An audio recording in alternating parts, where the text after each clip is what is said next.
Hey everybody, so what we're going to talk about real easy, this is for all the newbies that have gotten these excavators and skid steers that are gasoline engines with the Rados, the vans, and the baby Briggs. Okay, so, or the other Rados and stuff like that. So I'm basically going to answer the questions that keep popping up and a lot of things and questions that I have been asked. I just want to make a video again on helping people. So everybody has the same common questions. What engine oil do I use? What fuel do I use? What are my intervals? What hydraulic fluid? All that. So I'm going to go into it a little bit, not overly detailed, but just enough to give you kind of an idea of what to use for depending on where you're at with your machine. And I mean where you're at in location of the world. You know, if you're in hot climate, cold climate, this climate, that climate. Okay. Okay. So I will have Magic Handy Notebook off on the side, and I will be going back and forth. So I hope you don't mind. It's the fun thing about getting older. Plus when you put too much stuff down on paper. All right, so you can use conventional or synthetic. If you use conventional, one of the best ones to use is a 10W30. And the reason why is 10W30 can operate in 0 to 100 degrees Fahrenheit. Or you can go into, if you're never close to freezing, then you can use, 30 weight, heavy duty. Or if you are into really hot temperature climates, then maybe get away with a 15W40. It all depends. And it's really, it just depends on how much you use it and how often and everything else. Synthetic, you can use a 5W30. That's kind of like what Briggs has put in there. Rado's got the same thing. The only thing is make sure that it is a 5W30. Don't use a 0W30. The reason why is these ain't designed that way. These have a tendency that the oil would seep through. These are not very tight tolerances. And you have a good shot of drinking and burning oil. Okay?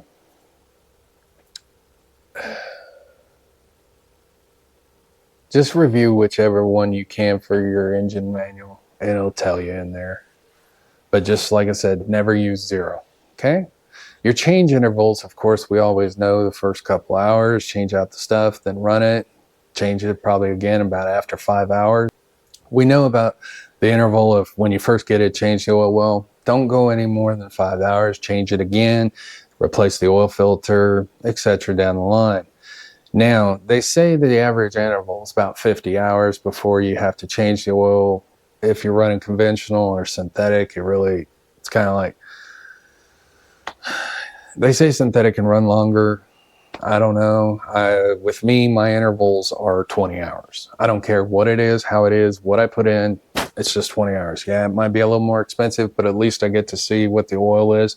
Now, it also depends on what kind of conditions. If it's really dusty, of course, that's going to require you to change the oil more often.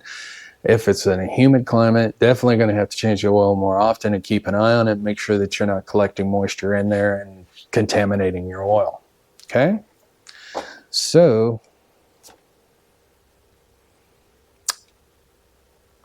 filter is a must. If yours has a filter machine, make sure that you get the proper, correct filter.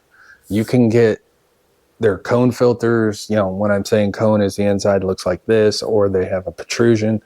Make sure that you get the right one specifically for your engine.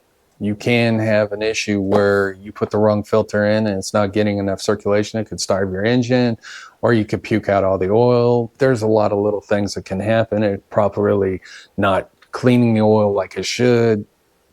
Just make sure that you get the correct oil filter for your machine. I'll have some down in the descriptions for ones that you can use. When you're changing the oil, make sure that you never over service. Follow the dipstick. Like over on the side, you're going to see a couple different dipsticks. Make sure that you follow within the parameters of those dipsticks.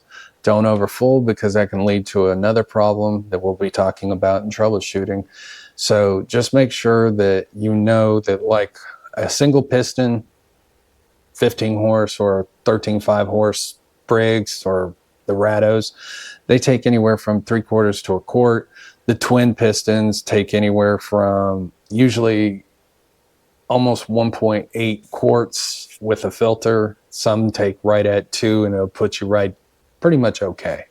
So when you're changing your oil, make sure that you don't overfill it and overservice it, because then it'll lead to a bigger headache.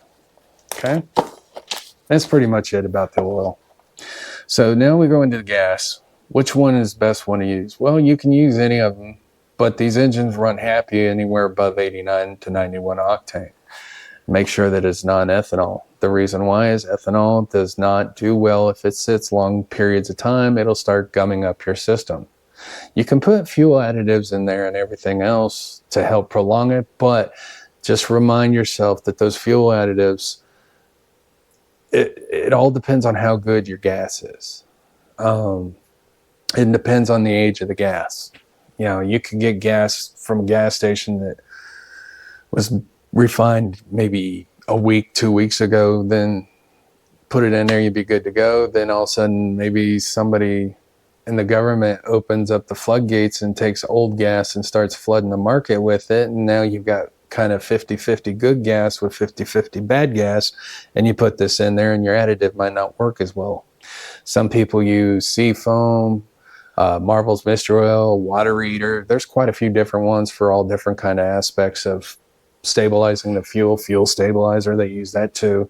So just make sure that if you use the additive, make sure that it can be used in your fuel system on your machines. Before you go into storage, let's say you're going to be anywhere from 60 days or on up, get the gas, either A, get the gas completely out of the system, or B, make sure it's topped completely off with the fuel additives in there, and then you know that it minimizes the condensation and causing a rusted out tank. Personally, if I know it's going to sit longer than 60 days, I go ahead, I drain the fuel out, and then I throw a little bit of Desitin pads inside the fuel tank to absorb the moisture. I'll have a thing so basically, let's just go down there. So basically what I take is I take a little bitty kind of piece of cup, just something that'll fit down in there. I take a little bit of Desitin, those pre-packing, the little chiclet packs, take a couple of those, throw them in there, let any moisture collect in there. They do fine. That keeps the water, if there's any condensation and everything, it keeps it from setting in the tank and causing a problem and rusting out your tank, and then sending it to your carburetor, which then causes a problem in the bowl. Then it causes more problems and more problems. Okay? You're talking about what kind of fuel filters should I use? Well, that's easy. You can use the Briggs & Stratton red one, or you can use the white one, or you can use a clear one. The thing is these are roughly anywhere from 40 to 150 microns. The higher the microns, the more it cleans the fuel out. Cleans all the little funky things in there. Now, it's not a water separating or any of that. It's not going to make your bad gas better. It's just for particulates. So on average, mostly everybody uses like the red one, and the red one goes up to 150 microns. The white one goes to 75, and the clear ones that you see with the long little tubes, those are usually about 40 microns. So it's at your call. With me, I use the clear ones, 40 microns. I like to be able to see inside my filter and see what it looks like. Okay? And when you put them in, make sure that it's usually after the fuel pump, a little. But the 740s, we all know that it comes from the bottom up, so it's fine. You can do it that way. It's not going to cause an issue. But usually, like if you have like a mechanical fuel pump, or not a mechanical fuel pump, but if you were to put in one of those electric ones, make sure that you put one in behind it. Okay? That's pretty much it about the gas. So, that's pretty much about the gas. So let's get into the hydraulic fluid. Okay, the types of hydraulic fluid, there's AW32, AW46, and AW68. What's the difference? Well, AW32 is pretty much for colder climates. Wisconsin, northern Minnesota, stuff like that. 46 is pretty good all around, and 68 is for hotter climates above, when temperatures are going to be above 100. Okay, so 32 is thinner, 46 is and 68 is thicker. Okay, so now you're saying, but Travis, I see AW ISO 46. Is that okay to put in my machine? Yes, you can put that in your machine. The reason why is the ISO is an international standard. 46 is the ID number for the fluid. Okay, AW stands for anti-wear agents that are put in there, chemicals that are in there. Some machines can't have that and some can, but these machines, I can tell you right now, will probably love it because it helps cut down on some of the other issues that we have with these machines causing condensation, moisture, stuff like that. It helps kind of like a rust preventer inside. So can you mix an AW and an ISO? Pretty much, yes, you can. But if you're going to do it, set up a time when you're going to also flush it.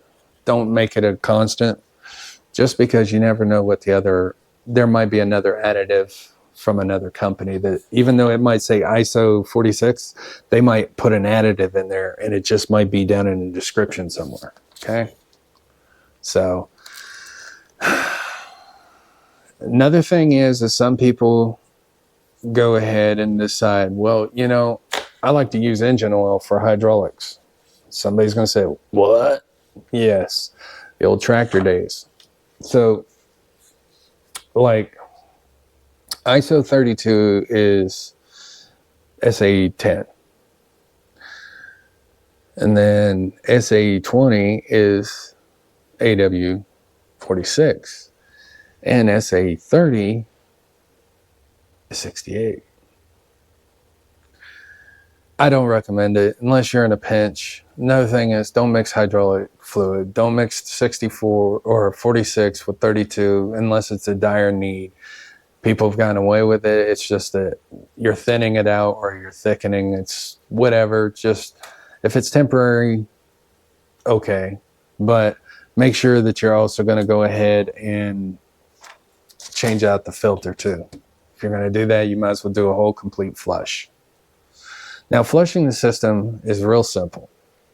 It looks complicated, but the biggest thing is get the fluid out of the tank. If you want, get the fluid out of the coolers. If you want, get the fluid out of the hydraulic lines. Completely purge it all that way if you want.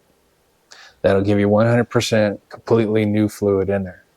Or you can just drain the tank, replace the filter, drain the cooler, and then set up another time that your fluid will be flushed in maybe 100 hours instead of, they're saying that you can, with this, you can go up to 500 hours per like the LRT manual. I'm not risking it. I give it roughly about 100 to 150 hours at the max, and then I'm flushing the system again. So it doesn't matter with me, whatever crap that was in there, I pretty much purged the whole system. And since then, and a couple little hiccups that I've had, it's been running fine. So I figure probably what I'll do is next year, I'll go ahead and reflush the system again just to pull out the filter and just make sure it's doing its job and everything else. But for the interval of changing hydraulic fluid, it's to your call. But personally, I wouldn't go with a lot of stuff that the manual is saying. I would go, or like with us, the KTTs, we don't have a manual. But if you're following kind of like the LRT is like a baseline manual, don't go with the 500. Just go ahead and flush it out. Okay. Now, if you're resupplying or you're topping off or you're noticing that like your indication, you think you're kind of worried whether or not you're not enough hydraulic fluid, or you might have the opposite effect of too much hydraulic fluid. Remember, hydraulic fluid expands, okay? I'm not going to get into the scientific terms of it, but what happens is it heats up, it expands. When it expands, it's going to take up more room, and it's going to come out of your neck, and it's going to puke all over the place. Also, you can get aeration issues making you think that your tank is overfull, and it could be from your tank or from your pump cavitating, causing so much air in the system, bubbling it all up and squirting it out. Make sure that it is, before you question whether or not you've over-serviced it, make sure to let it set and everything, let the bubbles go down and stuff like that. Don't just keep running it. Stop. Just give it some time. Let it sit for a little bit. Go back and check. Then that will lead into some other issues that you need to check on. Usually what you like to do is, let's say that this is the base and this is the neck, the filler neck. You want to see it inside that mesh in the filler neck, but you want it at least about 1.5 to 2 inches below to give room for that expansion, okay? So don't top it right off, and don't go off the indicator telling you that it's 100% full, because you're going to run, let me put it this way, if you put it at 80 to 85 and you're out tooling around in about 30 to 40 minutes, that thing will turn around and go to 100%. You might not puke any, but it'll say it's at 100%. And that's because the little float in there has been lifted because of the expansion of the hydraulic fluid. Okay? That's pretty much it for that, for the hydraulic fluid. Now let's get into the troubleshooting. See, like I said, it wasn't really that bad. We talked about the oil, the fuel, the hydraulics. Now let's talk into some things that you need to really look out for. So let's say you're running. All of a sudden, you see puffs of black smoke. Well, that's because you're running too rich. That could be a dirty air filter. That could be bad plugs, timing. Check all that stuff. Double check it. But that's pretty much what it's telling you. It's getting too much fuel. If you start seeing blue smoke, then that's the Oduki light comes on, and that's telling you that you could be having rings, valves, some other issues because you're burning oil. So let's say now you see white. Oh, what's white? Well, white only pertains to pretty much liquid-cooled engines. That means there's a head gasket and now water's getting in there. Or if you've got a nice big wad of fuel or in your fuel line, somehow condensation is catching in there and you've got enough water bubbles at the bottom getting sucked in. That could do that too, but it would take a lot to really show up. And then gray smoke. Gray smoke is a fun one because gray smoke can be from the crankcase filter being plugged, and then she's building up so much pressure, causing oil to be blown all over the place, and could be from also causing a head gasket rupture failure, and then causing some other issues where air and everything's being sucked in from everywhere, and the engine could really run crappy. So just be mindful of what to know with the smokes, okay? Now, a lot of things is when you get these and you're starting to notice, okay, my machine's operating crappy, sluggish, stop. Get it back to the garage. Go through it. Start checking the things. Check your spark plugs. I know these, some come with NGKs, some come with torches, some come with other ones. Change them out. Put brand new plugs back in. I will not operate any of my machineries with the torches. I will not operate with any of them. If it's not NGK or Champion, I don't put it in my machines anymore. I did a video a long time ago talking about another specific one. I still would never put any of their stuff in my machines. So go ahead and replace those spark plugs. Then go in and start looking at fuel systems. Start checking and going through and going, okay, is it this, it's this, and this, and this, and this. Another thing is now you're going to have to look at checking compression. You're going to have to bore scope your engine. You're going to have to check to see if your oil has got stuff. But don't run it till it completely blows up. You might be able to save it, and if you have to tear it apart, at least you're not completely damaging the engine. Some people just go, oh, hell, and then let it go, and boom, next thing you know, maybe it was just something like the breather filter up there got plugged on the crankcase, causing an issue. And all you need to do is just pull it out and put another one in. All right. Now we'll kind of go into hydraulic troubleshooting. Okay, now you're out there and you're tooling around, you're moving all over the place, and then all of a sudden you got real sluggish response, and you've got, it's not digging like it should or lifting like it should or something. Try to single it out. And what I mean is, okay, let's say that if you're digging and it just goes, bleh, it's really slow, see what your tracks do. Same with like if you were lifting. If you have an all-in-one control valves, see if it does it on everything. And the reason why I'm saying that is that would be faster for you to identify if it's the pump or if it's a control valve issue or if it's a supply issue. So let's say you're digging okay, and it's bleh. But then all of a sudden you can move forward and back. Or let's say that you flip it over here and it just lays there. That's a control valve issue. That's not your hydraulic pump. I can tell you, both my machines, I had both of them do exactly the same thing, and both of them were just me requiring to pull out the control valves, clean a little bit of crud that was in the inside, and all it was a little rust. And these are pretty tight tolerance, and I cleaned them, and I haven't had any problems since. So just kind of single it out. Now, if you are having a hell of a time moving forward and back or anything, and the turret won't turn and everything's starting to go, then probably it is a supply issue, and that's what it could be. Or it could be a pressure issue too. Another thing is a lot of people have been getting in here monkeying with this little thing that sits off on the side and playing with it, going, well, I'll just put one little extra. Don't mess with the PSI unless you've got the gauges that you can check and make sure that you are properly setting at the PSI for the machine that you are operating.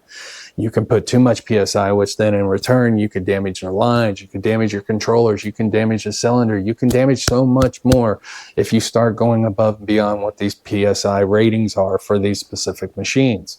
So if you're going to do it, make sure that you get the gauges. You can get a nice little gauge set for about $100 and something off of Amazon, or you can get you and build your own individual gauges.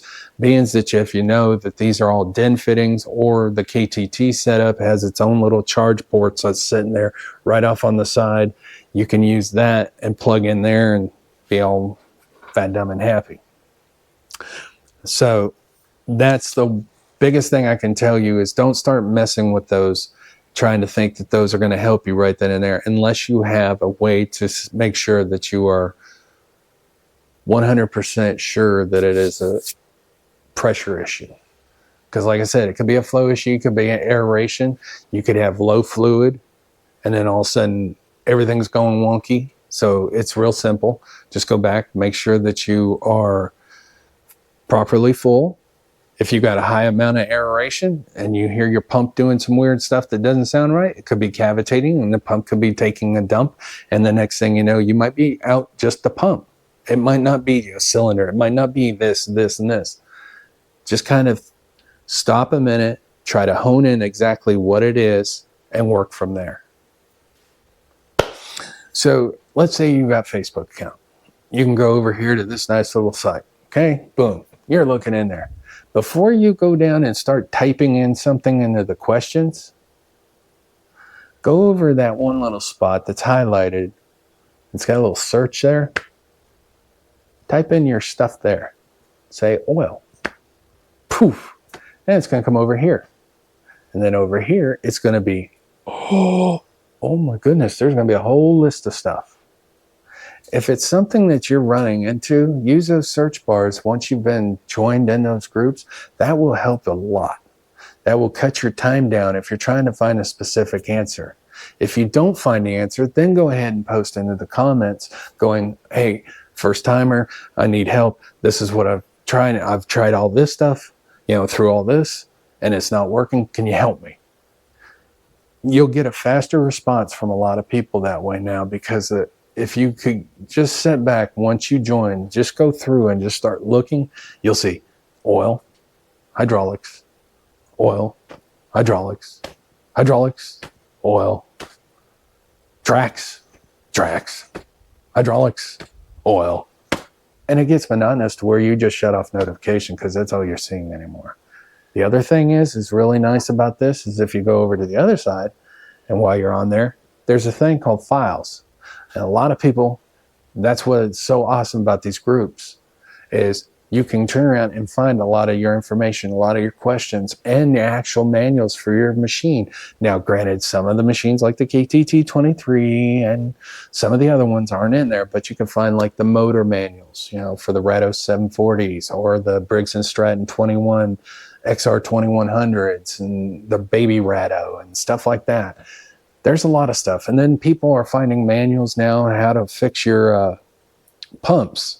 So those are vast, great resources, and use them.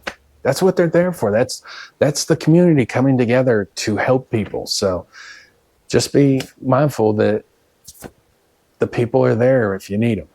All right. As usual, this is Trav. Y'all have a great and safe day, and thank you for watching.